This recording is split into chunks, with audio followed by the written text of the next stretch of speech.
أعوذ بالله من الشيطان الرجيم. بسم الله الرحمن الرحيم. الحمد لله نحمده ونستعينه ونستغفره ونعوذ بالله من شرور أنفسنا ومن سيئات أعمالنا. من يهده الله فلا مضل له ومن يضلل فلا هادي له. وأشهد أن لا إله إلا الله وحده لا شريك له وأشهد أن محمدا عبده ورسوله. اللهم صل وسلم وبارك عليه وعلى آله وصحابته ومن اتبعهم بإحسان إلى يوم الدين. ربنا لا تجعلنا فتنة للقوم الظالمين ونجنا برحمتك من القوم الكافرين آمين. أما بعد فقال المصنف رحمه الله تعالى كتاب البيوع. Biz Allah Teala'nın tevfik olan el-ihtiyar li ta'lil muhtarının ibadet kısmını 109 ders bilen tamamlagan. Bugün muamalat kısmı o'timiz. Muamalat kısmı qaraydigan bo'lsak, muamalat kısmı bir tarafdan ibadetga ve ahlakka tutashsa, yani bir tarafdan aqidega tutishidir. İslam'nınki shumuliyatini ko'rsatadi. Hozirda masalan Almaniyalar İslamning, shariatning siyosat, iqtisod, jamiyat bilan hech qanday munosabati yo'q. Masjidda ibodat qilsang, ro'za tutsan bo'ladi deb İslam'ningki shumuli xususiyatini yo'qotishga tirishadi. Amaliyotda bu muomalat shariatningki inson hayotining har qanday sohasiga uzraydiganligi va shuningda alohida ko'rsatilgan manshi kerakligini aniq ko'rsatadi. Islom shariati 14 asrdan ortiq muddatcha shu muomalat ahkomlarini sud mahkamalarimizda va bütün so'z sitiqlarimiz muomalalarimizda ijro qilib kelgan bo'lg'achqa, bu yani shu fiqh kitoblarimizda Kitabul Buyu'ning bo'lganligining o'zi va bizning shuni ijro qilib kelganligimizning o'zi shu Almaniyaga nisbatan amaliy raddiya. Bundan ortiq raddiya bo'lmaydi. İbadetli qaraydigan bo'lsak, umuman ibodat Alloh taolaning belgilanishi bilan, ma'ni qilma deyishi bilan ve chek qo'yilgan narsa. Lekin muomalatlar keng tashlab qo'yilgan, faqatlam ma'ni qilmaysa deb cheklab qo'ygan bo'lsa, o chaqda uni qilmaydi. Undan boshqa narsaning hammani qilib mingiverdi, yangilik o'zqilayverdi. Qachoniki islom ko'rsatmalariga zid kelgan taraf bo'lsa, shu yerda to'xtaydigan. Undan ibodatningki doirasi bir tarafdan qarasak, tar. Alloh taolo belgilab bergan oldu, insonlik xohlanisini qildi. Yani bir taraftan qarasak, ibadetin mazmunu nayken. İnsanın hamma faaliyetleri niyet orqali ibadet qilayotgan. Muomalat qarasak, muomalatninki cheklangan darsi intayin keng tasha qo'yitilgan. Masalan, shu muomalatlardan qaraydigan bo'lsak, so'z setiqda hozir g'alati so'zlar paydo bo'lib turadi. Kunda yangidan paydo bo'ldi. Mesela xotanın kaçta işi soğutusu dese, ama şimdi hep kaçıp, aqdın neçi maşini qoğulab, bunun münasibsiz adamla şirik kılınıp, galit bir soğuda. İslam şeriatının kalbi uçuşu olmadan soğuda. Mesela şahıt setişteyimiz, aksiya bazarlarda kılınatkan forex deyimiz, mesela saat şirketlik azalab, saat kılışımız deyimiz, onun başka şu el-istinsa, kilon teknikisi deyimiz, Üst bankası yani bir nas bankası degandek her türlü müştenda yeni meseleler kelib chiqdi. Burun Buxoroda mı Beyal Vafa degan bir so'da bo'lgan. Shu jutda boshqa yo'q. Ashunda her kuni, her soatda, her minutda yeni ashunda so'z muomalalarni paydo qilib turdi. Buning shariatga udilkagini bo'lsak qo'yib birmiz. Shunda qizil siqda ashqin bo'lsa to'xtaymiz. Cheklama shunchalik bo'ldi. Biz o'qishdimi esa ibodat qismini biz o'zimiz amaliy kunda o'rindab namoz o'qib, ta'tilib, ro'za bunday qilishga ibodat qismini o'qib tushimiz oson. Lekin muomalat qismlari buni bir tarafdan o'zimiz balki shug'ullanmasligimiz ko'pincha, yana bir tarafdan muomalatga fatvo berish masalasida nurg'un sohada bilimga ehtiyojimiz var. Mesela bir davani ayırıp qo'yish uchun bir tarafdan tijoratchininki ba'zi tecrübelerini egallashga ehtiyoji bo'lsa, yana bir tarafdan doktorlik kasbininki ma'lumotiga ehtiyoj bo'ldi. Mashina vaqalarida shoferlardan so'raydigan chiqdi. Hammaga chetlib ketdi. Undan bu bir tarafdan o'quvchiga ta'sirak tuyuladigan masala. Mesela mudaribə qısa şirket girəliş bildi. Bunun içində amanat var. Yani bir tarafdan vakalatımız mı çetlidi. Bir kelişim bir toxtamda başqa neçə kelişim toxtamla aralışıb olduğan mürakkəbləşib dolaşılıb. Yani bir tarafdan namaz, roza ibadetini, bedeni ibadetli olub qalsa, mali tərəfi bulmasa, bunu şuna qilib bir qatım buzulub ketib qalsa, qaza olub qalsa, ikinci qatım namaz oxusak ya roza tutsak məsələlər buldu. Həcdə belki biraz iqtisadi bir pul xərcləşməsi var. Lakin muamilat kep qalsaq, bir çataq çıxıb qalsa, neçə milyon uyum olub ketdi.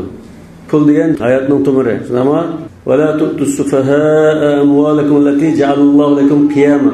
Hayatninki can tumiri qilib bergan iqtisod bo'lg'achqa ibodat masalalarida jangizidal da'vo ayirish unda jiq bo'lib ketmaydi. Iqtisod masalasi bo'lsa qattiq tutishib ketadi. Ham bir masalani ayirish uchun shu da'voning o'zida necha million dollar uyum bo'lib ketishi mumkin. Iqtisod nima tarafidan sal murakkab, ham qiyin hisoblanadi muomalat. Muomalatning hammasi islom aqidasi ustiga qurildi. Yani islom aqidasida Alloh taolo rizq berguchi, undan boshqa biz qiladigan butun ishlarni Alloh taolo kutib etgan. Mushuna bir aqida bo'lg'achqa biz musulmonlarning o'zida bir tarafdan shu aqidaga bog'lanib turib muomala qilamiz, yana bir tarafdan axloqqa bog'lanib muomala qilgan. Hozir musulmonlar diyarida unda qaraydigan bo'lsak, nurg'un kishilar var. 5 vaqt namozni oldi sabti masjidda o'qiydi, soqolni obdan qo'ydi, ertasi kun tashlamay ro'za tutadi. Ammo muomala kelgan chog'da kishining haqidan qat'iy qo'rqmaydi. Bu nimani ko'rsatadi? Shu ibodat, namoz, ro'za narsaning mevasi chiqmagan gap. Bu endi quruqlab qolgan gap. Agar namoz joyida bo'lsa, cho'qim kishining haqidan qo'rqish, boshqalarga rahim qilish, shafqat qilish hammasi bog'lanib keldi. Dolayısıyla bu muomalatda axloq hammasi bor. Man aqala musliman aqala Allohu athiratahu yawmal qiyamah. Yani bir hadisda kuntu atajavazu anil mu'sir ve umhilul musir sel Buxariyda hadislar var. Yani aşına muhlet verish, qarzni tashlatish degandek axloq chetildigan tarafi ko'p. Muomalatda ko'pincha islom ulamolari shariat dalillarni istiqro qilish, bir-birlab ko'zdan kechirish orqali qulay bo'lsin uchun xulosalab qo'ygan, bekitib qo'ygan fiqhiy qoidalar bor. Fiqhiy qoidalardan foydalanish oldi muomalatimizda. Chunki bu voqeliklar yana chiqib turgan ekan, fiqhiy qoida shunday sabablar undakan deb ayirish oson bo'ldi. Masalan, kullu qardin jarra manfaatan fa huwa riba deb bir qoida tikilgan bo'lsa, ko'pincha qazga munosabat qilishda shuni akasak qaz bag'ichiga foyda ilib qilgan qazlab qolsa jazonlik tarafi burab turgan gap. Masalan, al-ada muhakkama degan qoida bor. Ya'ni oyat hadisda aniq bir kelmagan bir ahvol bo'lsa, shu jamiyatdagi urf-odatni hisob qiladigan mana qoidalar bor. Buning muomalatda ta'siri cho'ng. Urf-odat hesap bulduğumuz kaydaya asası köpünce nesillerde. Örpadatını hesaplasak, birincisi enik bir ayet hadisine zitkenmediğen buluş lazım. O ayet hadisinde başkası da bizim örpadat bunda köne kaptı gelmez, bizim vücuttumunda kıldı, örpadat boyu çıkış hesap olmaydı. Yani birisi ayet tohtan başkan çağda enik şart kıygan ahvalda örpadat zitkezme enik yazgan şartı hesap. Muşu iki şart olan örpadatını hesap getidu. Bunun başka mesela el-ma'ruf urfan kel-meşrut şartan el-hakika tutrak bidalaletil a'da el-kitabu kel-khitab innama tu'tabaru al-a'da idha ittaradat ev galabat isti'malun nas hujja yecibul amal biha diyendek el-a'da muhakkama degan aniq qoidadan shaxlab chiqadigan kichik qoidalar var. Bunun başka şu so'zsati va to'xtamli xos qoidalar bor. Mesela el-aslu fil uqud al-ibaha so'z satishlarda asli qoida hammasi mubah. Faqat lam cheklimi kelgan bo'lsa, ma'ni qilmaysiz deymiz. İbadette al-aslu al-mana'. Mesela ilm satim işlerde Allah Teala ahlallohu al-bay' degan bo'g'achqa so'z satiq halol. Lekin va harrama riba degan jazoni so'z satiq qilib qolsa harom. Haram ishlar qilingan cheklim kelgan bo'lsa harom. Undan boshqa hammasi halol doir bo'ldi. Cheklimi kelmagan bo'lsa. İmam İbn Arabi mush oyatni dalil qilib, faqtada hada al-itlaq jawaza kull bay'in illa ma qama ad-dalil ala raddi. Bira dalil qilib oyatda distan. Ma xil shaklda so'z bo'lmaydi desa, bu bo'lmaydi. Eğer unda demaganlar bo'lsa, haqni ruxsat qilingan oyatda. Onun başka bazı hadislarda kelgan ibaralimo aynda fiqhi qoida bo'lib ketgan muomalatimiz al-xaraj bid-daman la yahtakiru illa khati degandek. Alma kitobda Kitabul Buyu' deb mush muomalat qismini Kitabul Buyu' bilan boshladi. So'z bilan boshladi. Nima uchun mudaraba, vakalat, shuf'a masalan muomalaga munosib nurg'un bablardan insonlar jamiyatining eng ehtiyojli bo'lgani shu so'z satib. Eng ko'p ehtiyoj bo'lgan bab bo'g'achqa Kitabul Buyu'ni boshda ekeldi. Qala al-bay'u fil lugha. Al-bay' degan arab tilida mutlaqul mubadala. Almashtirishni bildirdi. Bir tovarni bir tovarga, tovarni pulga almashtirish deydi. Tegishish, almashtirish. Ba'ahu yabi'uhu bay'an wa mabi'a. Oldi degan ma'nosi bor, satdi degan ma'nosi bor. Bu arab tilidagi qarama-qarshi ma'noni o'z ichiga oladigan so'zlardan. Masalan, biz biladigan so'zlardan al-qur degan hayd ma'nosi bor, to'g'ri degan ma'nosi bor dedik. Ammo ikki xil ma'noda ishlatildi. Ba'zi uningda, ba'zi lekin bir vaqtda ikki ma'noda ishlatilmaydi. Ya uningda, ya buningda ishlatildi. Ya uningdan boshqa masalan والليل إذا عسعس عسعس ديان أقبل ديان ما نسمبا أدبر ديان ما نسمبا وراء ديان سوزن أمام ديان ما نسمبا وراء ديان ما نسمبا فكان وراءهم ملك يأخذ كل سفينة غصبا يعني أمامهم ده تفسير قيام الضاد ديان bir sözün qarım qarış ikki xil ma'nosi bor. Ba'zi o'ngda, ba'zi buni ishlatilgan so'z degan. Arab til ulamolari Kitabul Addad deb maxsus shunday so'zni to'plab kitob yozgan. Mubadala bo'lgandan satdi oldi. Buningki badalning birisi mabi' desak, yana birisi thaman bo'ldi. Satilgan narsa mabi' bo'ldi yoki mabi'u deymiz. Mahitun va mahiyut degandek. Al-ba'i wal mushtari aw satqish kelanga hadislarda kelgandek al-bay'an bil khiyar. Al-bay'an debmi ishlatildi. Bay'ahu deb qalsaq so'z qildi, ilib sotilgan ma'noda, so'zlashilgan ma'noda, yana birisi bay'atlashdi degan ma'noda. Bay'ahu tabay'a. Nahnu alladhina bay'u Muhammadan.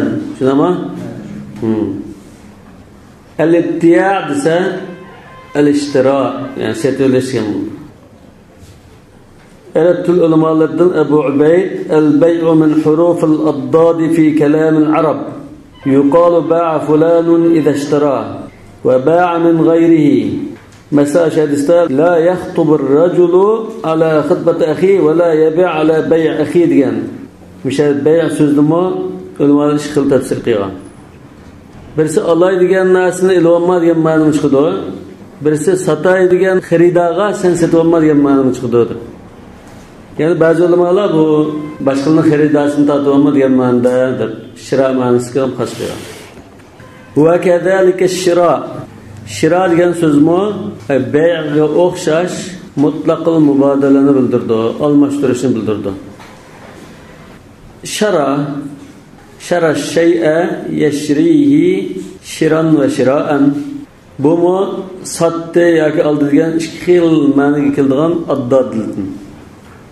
Mesela ayette وَمِنَ النَّاسِ مَنْ يَشْرِي نَفْسَهُ ابْتِغَاءَ مَرْضَاتِ اللّٰهِ yani yebi'u degan ma'noda ve şeravhu bi thamanin bakhsin sattı degan ma'noda ve la bi'sa ma şerav bihi anfusahum bu sattı degan ma'noda Ragib al-Asfahani sharaytu bima'na bi'tu akthar degan. Yani sharaytu degan so'z satdim degan ko'proq ishlatildi. Va ishtaraytu fil ibtiya'i akthar. Ishtaraytu deb kelsa, setib olgan ko'proq ishlatilmas. Shara bilan ishtiraning farqini tushunarib. Ikkilasiga ishlasa bo'ldi. Lekin ko'proq ishlatilishi shara setishga, ishtara setilishga. Sawa'un kanat fi malin aw ghayri. Bu almashtirish, mal-mulk, tovar, pul almashtirish bo'lsin yoki uningdan boshqa majoziy ma'nolar bo'lib qolsin, endi abstrakt hukmlar bo'lib qolsa-mu, hammaga ishlaydi deydi. Qala ta'ala innalloha ishtara minal mu'minina anfusahum wa amwalahum bi anna lahumul jannah. Bu Alloh taolaning kalimati i'la yo'lida jonlarni, mollarini pida qilgan shu mujohidlarga qarta Alloh taolaning jannat bilan mukofotlaydigan bir bunda so'zsizlik tamsil qilishdan iborat. Ve so'zsizlik yo'q. Degan bir so'zsizlikka o'xshatgandek shunda tasvirladi. Bu yerda tovar yani yo'q. Lekin shunda boshqa bir ma'noda ishlatildi. Yani Allah Teala'nın ulaikellezine iştaravud dalalete bil huda vel azabe bil mağfirah. Bu ayette bu şiradiyan müşahede bu macaz. Lekin maksat qilgani bir narsani tashlab o'tib, yana bir narsaga eslag'anligini ko'rsatdi. Xuddi so'zsizlikda birini berib, birini olgandek qiladi. Va fi shar'i mubadalatul malil mutaqawwimi bil malil mutaqawwimi tamlikan va tamalluka. Çünkü mutaqawwim debdimi? Mutaqawwimna. Biz aslında yodilgan malil mutaqawwimdir. Taqawwamadın keldi bu. Yani kımmeti olan bir mal demekçi. Kımmeti olan bir mal, bir tovarni kımmeti olan bir malga almashtirish. Tamlikan o'zi bergan malni boshqa odamga ega qiladigan gap va boshqalar bergan narsani o'zi ega bo'ladigan gap. Hanifi mazhab kitoblarida al-bay' islohan mushunda ta'rif qildi, boshqa ta'rifim bor. Hamma mazhabda 3-4 xil ta'rif qiladi. Mush ta'riflarning birisi. Mal mutaqawwim dedi, qimmati bor, qimmati yo'q mal-mulk nima desan, shariatimizda aroq, cho'chqa, shunga o'xshash narsaning qimmati yo'q deb qaraydi. Va butun samoviy dinlar shunday qaraydi. Mesela Hristiyanlar aroqning qimmati bor deb qaraydi desak, aslida qimmati yo'q uninkidir. Lekin shariatning burmilab o'tgandan keyin qimmati bor deb o'zgartirib o'tgan. Lekin samoviy dinlarda hammasida qimmati yo'q. Yani qimmat malni kerakli qimmatmi yoki boshqalarningki e'tiborga erishilgan? Mali qimmati yo'q deymiz. Yani siz mesela onu toyluk qilib berenmaylar, uy ijarasiga berenmaylar, satanmaylar. Fa in wujida tamlikul mal bil manafi'i fa huwa ijaratun. Mal mulkni masalan ega qildi deydi. Mesela vaqtliq ega qilib qo'yibdi, bir oy ishlatib oling deb tutqizib qo'ygan bo'lsa, ya mashinani bir hafta minib oling deb tutqizib qo'ygan bo'lsa, buning qarshiligida pul olgan bo'lsa, buni ijara, kiralash deb ataymiz. Yoki birisiga to'liq olgan bo'lsa, nikoh uchun to'liq qilibdi deb ataymiz. Mahr deymiz buni. Unda Allohda masalan matbida tamlikul mal bil manafiq va ijarat va nikoh bil nikoh qatorib qo'ydi. Pulni bergan ekan, ayolni bersa, sen pullarni tadmisini malni tadmiganidek bundan mazmun chiqqan. Mal mutaqawwim bil mal mutaqawwim almashtirsa, bu so'zsiz qildi, bay qildimi? Ana shu bayonninki masalan manfaat nishni setib qolsa, bu ijara bo'ldi deydi. Yani uning ismi boshqa demakchi. Boshqacha ataymiz demakchi. Masalan, ayol ishni olsa, mahri xuddi ash ayolininki badini o'ziga halol qilib setib olganda, endi albatta nim bo'lmaydi. Lekin shu nikoh mahri shu yerda ayolni xuddi shu halol qilib setib olganda bir xil isbotda shu nikoh deb keldimi yoki? Shu nikohni bu koni fiqh kitoblarda so'zsiz chetishlik bir xil bog'lab tushundirdi. Tamlikil bid'a dedi. Tamlikil bid'a. Bu tamlikil bid'aning qarshiligida sen pul to'laysan, mahr bersan, amaliyotda bu nikoh tamlikil bid'a emas. Biz buni bir deb o'tdik-ku, mu'tazillikmi dedik bir darsda. Nikah degan her ikki taraf bir-biridan bahr elishni halol qiladigan bir to'xtam. Tamlikil bildirsa faqat lam erlarning ayollardan shunda bahr elishini shuni bilan qadil qolgan bir ta'riflar. Şuna azık ulamalar bu kitaplardaki şu nikahın tarifini, kon tariflerini anca doğru tapmaydı. Yani bu iki tarafının bir-birinden halal dair bahar ilişine kapalet kıldığım bir tohtanım, mandanım. O temlik ilbadı da o ayalına bütün erinin mülkü koyduğundaki bunda tarif kılmaydı. Lekin ma'lumda shu ko'na tariqada yozilgan kitob bo'lgandan shu qoida bo'yicha ma'noda. Ana mehr nimadan iborat desa, bu bir narsa setib oladigan bir narsa pul emas u.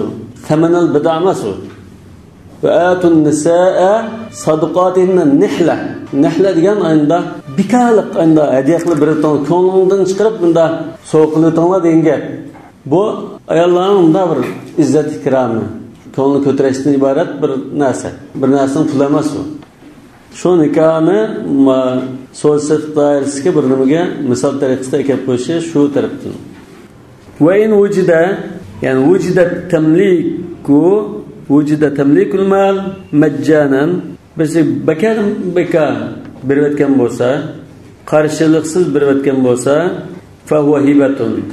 Bu hiba bo'ldi, hadiya bo'ldi. Shunami? Wa huwa aqdun mashru'un ثبتت شرعيته بالكتاب والسنة والمعقول.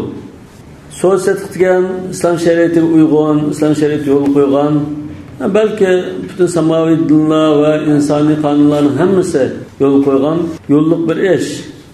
Buning shariatga uyg'unligi oyat hadis va aqliy dalillar bilan isbotlangan va ijmo' bilan isbotlangan. أما الكتاب فقوله تعالى وأحل الله البيع وحرم الربا وقال تعالى إلا أن تكون تجارة عن تراض منكم يا أيها الذين آمنوا لا تأكلوا أموالكم بينكم بالباطل إلا أن تكون تجارة عن تراض منكم. Bu ayette kelgan bir qancha misol, undan boshqa dalillar ko'p. Ala sabil misal kelib qo'ydi. Bu misol ashhadu idza tabayatum. Unda oyatlar bor. Va amma sunna hadislardami dalillar sanaqsiz.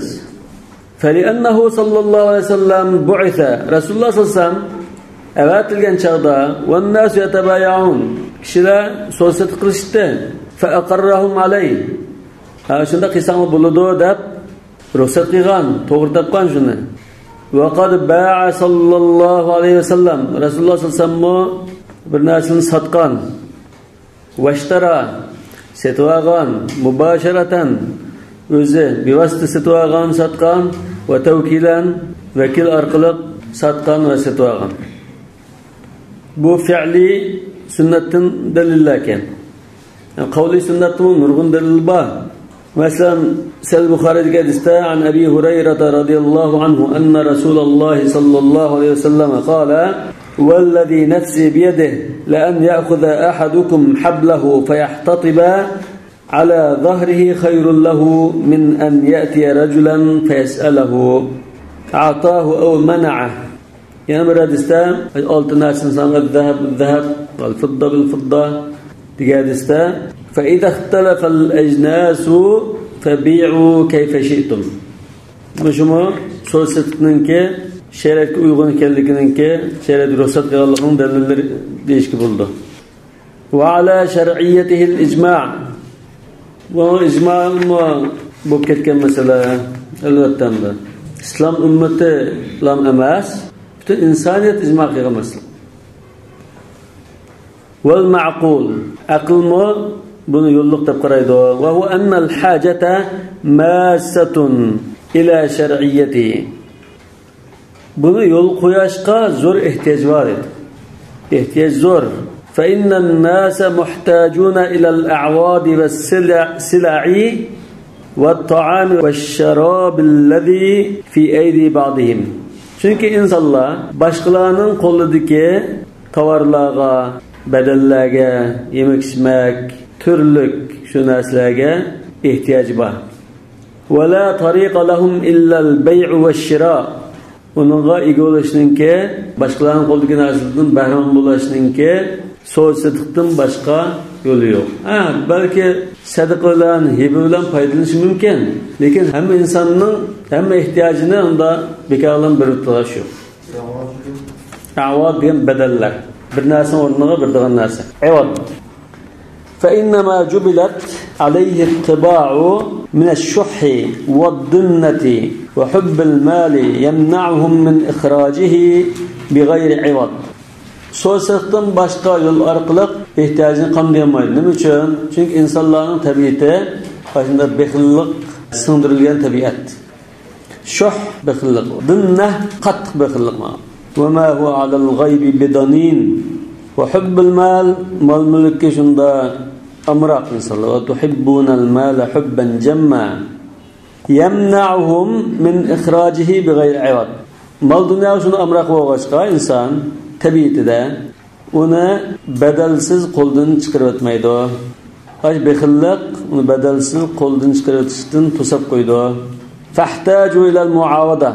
Natijada ular almashtirishga muhtoj bo'ldi. Fawajaba an yushra'a daf'an li hadhihi al-haja. Mush ehtiyojni qamdash uchun so'zsizlik yo'l qo'yilishi bir zaruriyat bo'lib ketdi. Yani bir tarafdan qarasak so'zsizlik degan shu madaniyat barpo qilishning eng cho'ng bir omillardan birisi, vositalardan birisi. Yani bir tarafdan ishlashga, harakat qilishga eng muhim turtga. Onu so'zsizlik bo'lmagan bo'lsa, hammadan narsani ilm foydalangan bo'lsa, işte nima jabata atama, xalsamani bir qishirib olaman, dukun sirib HPV'nin deb ishlama yetgan bo'lib ketdi. Shuna so'zsizlik bo'lgan ekan, hammadan ishlaydiganga bir turk paydo bo'lgandek bo'ldi. Qala wa ruknuhu al-ijab wal qabul. So'zsizlikning asos rukni ijab wal qabuldan iborat. Yani şu icab ve kabul degan narsa bo'lmasa, so'zsizlik degan narsa yo'q. Ruknning ma'nosi shu. Juz'ul mahiya deyish mumkin, ma yaqumu bihi shay deyish mumkin. لأنهما يدلان على الرضا الذي يتعلق به. Ay icab ve kabul nimaga dalolat qildi? Qalbga rozilikka dalolat qildi. Rozilikni ifoda qilgan narsa. أشعر الغول إن الكلام لفي الفؤاد وإنما جعل اللسان على الفؤاد دليلا. أصلا هم çoğun gap şu dilde insanın. Yani bunu satıma almaya razıkını hımbayı parlayıp tırlayı parlaydı. Buna bakın bu şu icab al kabul könaldaki razıkını ifade eden bir belge bu. Yani bu razılık çoğursa ayette illa entekini ticareten amtiradın minkum der razılıkını qaytib qo'ygan bo'g'achqa rozilik bo'lsa endi bu so'zsizlik chiqdi almashtira olaysan degan bo'g'achqa ijab va qabul so'zsizlikninki vujudga chiqish uchun zarur bo'lgan rozilikninki belgisi bo'ldi. Nonki shunda ijab va qabul bo'lib rozilik bo'lib imkon bo'lsa to'g'ri bo'ldi deymiz. Va kaza ma kana fi ma'nahuma. Yana ashunun ma'nosi bo'lgan, ya'ni rozilik bo'lgan ijab va qabul bo'lmasa-mu, rozilik bo'lgan so'dlar mush doiraga kirib ketadi. Masalan, bayat taati desak, bayat taati degan ijab va gap so'zsiz bilan so'zlik qilishni deymiz. Masalan, ba'zi narsaning bahsini bilsak, nonning bahsi 5 ko'y desak, kilib bilan 5 ko'yni qo'yib bilan bizdani ko'tarib ketaveramiz, gap qilmaydi. Gizitning bahsi 2 ko'y olgan bo'lsa, 2 ko'yni qo'yib biz gizitni ko'tarib ketaveramiz. Bizning bo'ldi 1 ko'y olgan bo'lsa, 1 ko'yni birimiz bir bilan burada oldin satdigan gap yo'q. Bu shu ijab va qabul ba degan ma'noda bo'ldi. Va shartuhu an so'zsizlikning shartlari ko'p. Shurut sihha va dabjiq qiladi. Buning asosiy shartining birisi ahliyatul mutaaqidaini hatta la yan'aqidu min g'ayri ahlin. Bu shartlar ko'p. Bu ikki tarafdagi bo'lgan shart. Tavardagi shart va bosh shart va lekin bu ikki taraf so'zsizlik qiladigan salohiyatga ega bo'lishi lozim degan shart. Bir salonni so'zlik qilgan bo'lsa, masalan, hisoblamas deymiz. Yoki egisi emas, malning egisi emas, so'zlik qilgan bo'lsa, hisoblamas deymiz. Balki uni bay'al fuduli deb boshqa bir doiraga kirgizishi mumkin. Va mahalluhu al-mal. Bu to'xtam, olman sotman degan to'xtam va kelishim nimaning ustida bo'ldi? Buning obyekti nima desak, shu tovar, mal. لأنه ينبئ عنه شرعا. Çünkü şer'i tarifi aniqlamasa şu al-bay'u istilahan, şunun da aş mal mulkni ega qilish va shunga ega bo'lish degan mazmun bor. Shu tarifdan chiqadi deydi. Shu mal degan shu tarifdan chiqadi. Biz tarixida mubadalatul mal mutaqawwim bil mal mutaqawwim tamlikan va tamalluka degan. Bu shu tarixul lug'aviy va istilahini yodlab qo'yishlar. Al-bay'u al-mubadala. Ba'zi muavada deyish mumkin, mubadala deyish mumkin, har xil ataydi. Shar'an desa mubadalatul mal mutaqawwim bil mal mutaqawwimi tamlikan va tamallukan. Va hukmu ham shu soda to'g'ri bitdi desak, nima natija kelib chiqadi desa, subutul milki lil mushtari fil mabi'i va lil ba'i fil thaman. Bizanma ba'i va mushtari degan manda atalg'ulni mushtarini setvaguchiga, bai'ni satquchiga ishlatib mumkinmiz. Alal g'olib tariqasida yoki keyindan shunday muqimlab ketgan tariqada. Lekin arab tilida aslida bu bir-biriga ishlatilgan, qarama-qarshi ma'noda ishlatilgan so'zlar. So'da joyida bitdi. Bitgan ekan natija nima bo'lib chiqdi desa, setvaguchi setvagan tovarga ega bo'lgan gap. Mashina olgan bo'lsa, mashina sizning bo'lib ketdi deymiz. Valil ba'i fi thaman, pul satuvchining mulki bo'lib ketdi deymiz. İza kana battan, sodini ay bay'ini uzib kesib qilayotgan bo'lsa, tovarni bo'lib ketdi, uning mulki bo'lib ketdi. Pul satuvchining mulki bo'lib ketdi, ish tugadi. Uzilib ketdi. Nima? Bu anda oldin satdim deb hech qanday qayd qilmay, yoki unda 3 kungacha unda akab bera olayman, yoki haligacha maslahat qilay demagan holatda oldin satdim dedi, hammasi yo'lga mangdi, ikki taraf 3 kunasi egolab bilan ketdi. Batta degan shu uzib kesib qilganini bildirdi. Tallaqaha albatta.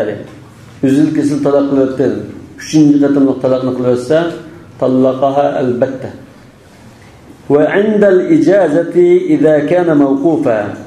Agar bir ishga qarashliq so'da qilgan bo'lsa, bu ash biraylarninki roziligi, ma'qulligiga qarshi qoldi. O chaqda mulkulab ketmadi, gachsiz mulkulab ketmay, shu bir kishininki roziligi bo'lgandan keyin ondan mulkulab ketdi. Undagi bu shu so'da mavquf so'da bo'lsa, boshqa bir narsaga qarashlar, lekin to'g'ri bo'ldi so'da. Biza kichik bola iPhone telefonni sotib birisiga. Sotib dadam ma'qul desa, hisob bo'lmasa, men dadam qabullangan bo'lsa qaytara olaman desa, shundan dadasi anglab, "Bo'libdi bolam, sotibsan, yana desa, hisob bo'ldi." Yo'q, ajin sotib qo'ysa, men telefon payda pul yo'qsan, shuni ishlatib deb tursa, asta yandirganga.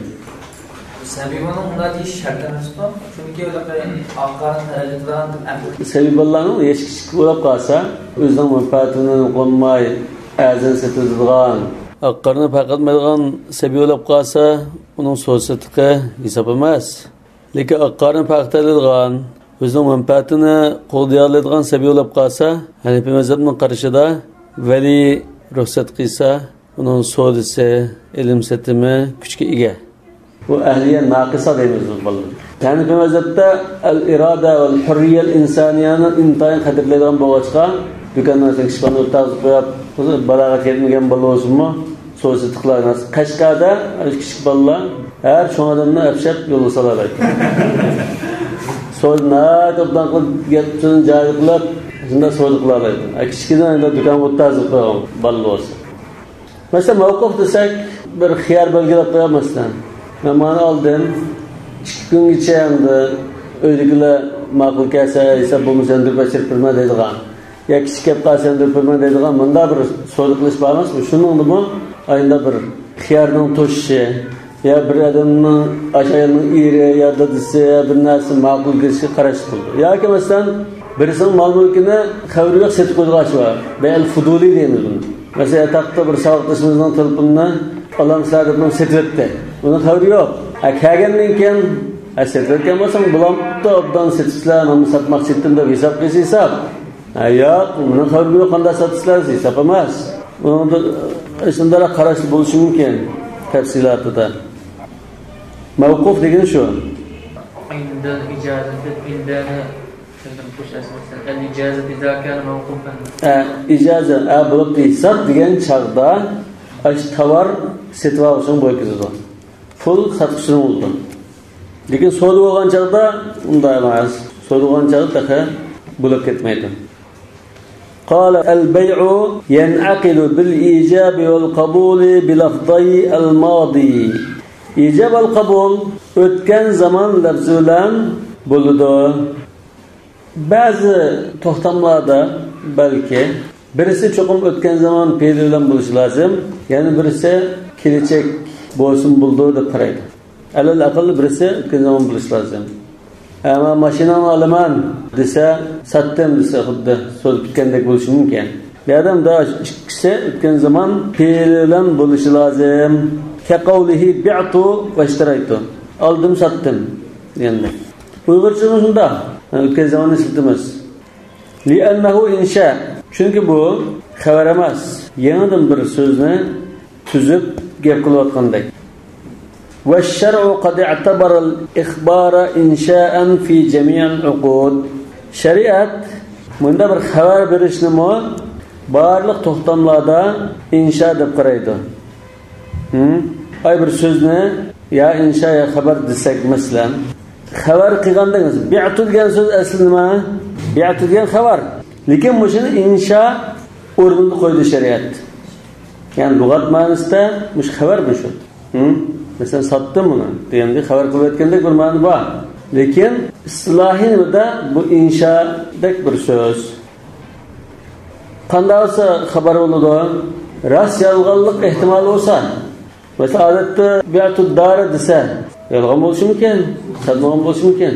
Lekin bu lug'atdan bu xabardek bundan bo'lsa-mu, buni shariatda insha'ning o'rniga qo'yayotgan. Xudo yangidan to'xtam tuzayotgandek, u yolg'onchilikda ehtimollik yo'qdek, shunda qarada. Fayan'aqidu bihi. Undan keyin shunda o'tgan zaman lafzlari bilan so'zsatib tutkidi.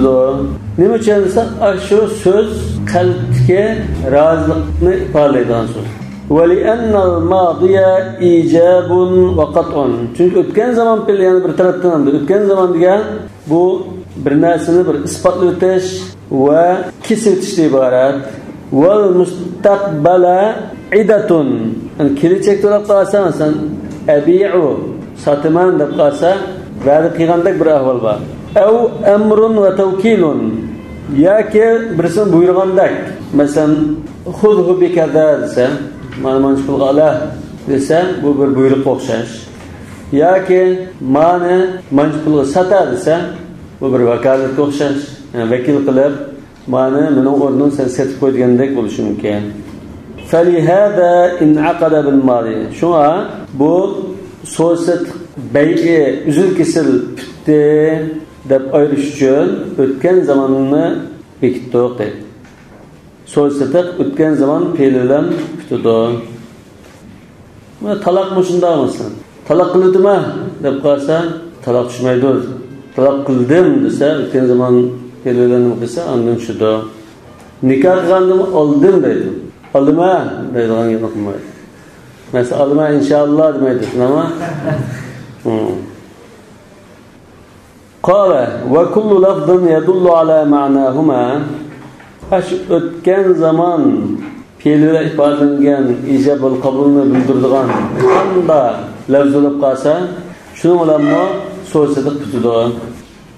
Yani bu vaziyatda al-ijab va qabul jumhurning tarifi bilan sal farq chiqishi mumkin. Yani bu vaziyatda al-ijab ma sadara avvalan. Dastlab qilib berilgan taklif sotuvchidan kelsin, sotuvchidan kelsin, bu ijab bo'ladi. Qabul degan ijabning ustiga kelgan javob qabul bo'ldi. Ma jumhur maligisinki ijab, sotuvchininki so'zi qabul deyish mumkin. Aşı aldım sattım degandek o'tgan zaman fe'l bilan bergan ijab va qabulni dalolat qilgan qanday ibora bo'lib qolsa, shu mazmun ifodalaydigan iboralar bo'lib qolsa hisob bo'ladi. كقوله أعطيتك بكذا sizga malni manshqulu ba'dam ataytu degan xuddi berayotdim beka berayotdim degandek ma'noda lekin setishni ifodalaydi.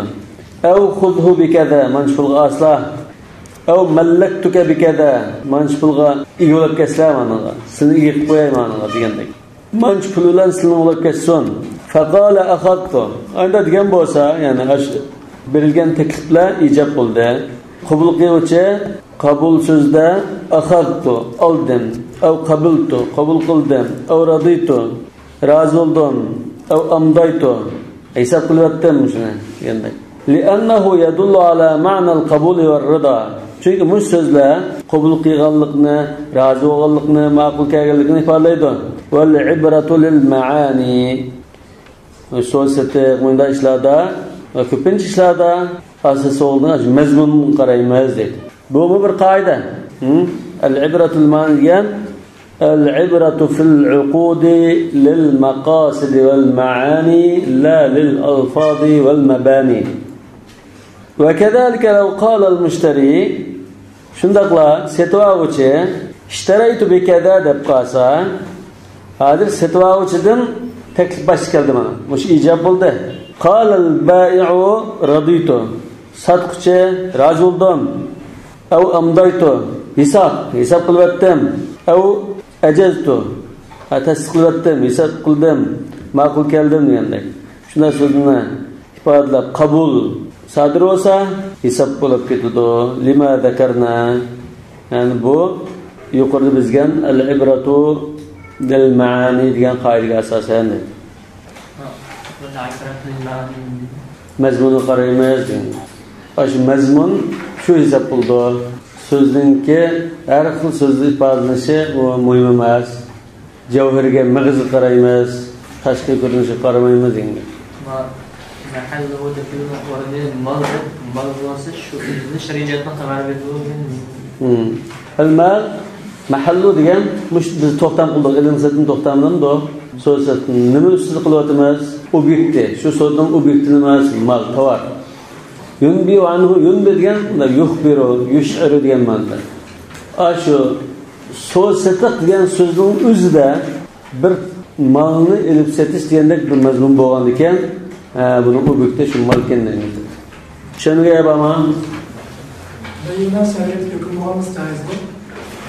Ya, joiz. Mashru' deymiz. İbadet kendine kavacada ayışan defa yani hacer yaptıktan müşahedetin kalmıştır çok umuşuna beyinin yolu koyuşu vacip olan bir Vacibga zurul bo'lgan. Bu hamda vacib bo'lgan degani umumiy jihatdan insoniyatda so'zsiz degan narsa bo'lishi vacib. Masalan, kisb so'z qilsak, aldım sattımda dükandan şuna ayrıldık mı? Biz tavarını kötürüp çıkarttık, pul dükancılık kaldı. Her birimiz kötürüp mallarını yol ettik şuna ama hem de bire işe karışlık soğudular kalan olsa, bu da muallak soğudu derken de. Ma iş bitkenliğinken, ma'qul kelganliğinken, ya ki mançılık xiyar müddeti toşkanliğinken soğudu bitidu. Ama soğudu da hazır bitmedi. Falan iş karışlık dep kalsak, ay qarash vujudga chiqib so'l tutgan chaqda andin havo satuvchining pul sotishini o'rgatdi. Uning qadar uni egolanmaydi. Masalan, 3 kun ichida men qaytirib akasam akilma 3 kungacha maslahat qilay deb banda so'l qilib ketgan bo'lsa, keyin bu qaytirib akilib yeldiritalaydi. Yo'q, siz bergan pulni xizmatdan pul yo'q deb o'tiramaydi. U pul kimning puli? Setuvchininki taqa mulkilik puldek, sotuvchininki mulki kirib ketib qolmadi u. Shunda saqlab qo'yib qo'ygan puldek bir narsa. Qachoniki, dadasi ma'qul keldi yoki mana haqiqiy ism bo'libdi sotqanlari deb ma'qul kelsa, undan bu tovar setuvchi bo'ldi. Bo'lmasa da qarashlik shunga saqlab turdi.